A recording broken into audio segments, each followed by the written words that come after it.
So, ayan na, ang dami ng sabit na palamuti ang ating orchid. Hindi na siya boring. Yan ang kinabisihan ko ngayon, guys. Yung next, yung daffodil. Daffodil at ang tawag na ito. Yung ko kung anong kulay ito, puti ba ito? Usually white kasi yung ginagamit namin. Lalagyan ko ito lahat ng maraming libon. So, yan lang muna. Dadagdagan ko lang yan kung gusto ng amo magpadagdag. Konti lang muna nilagay ko kasi antayin ko muna mambulaklak siya bago ko lagyan ulit. Lipat tayo dito sa kabila, dito sa new study. Marami kaming bulaklak eh.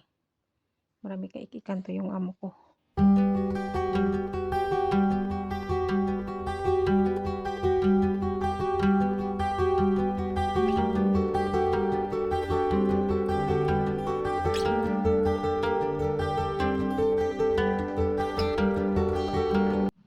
Ito na yung last one, guys, kasi meron pa dito na ilagay yung amo ko sa may TV area namin, TV room. Hindi ko na ano kanina yung before, tsaka kasi dito yung sir ko kanina. Dito siya nagligid-ligid, guys.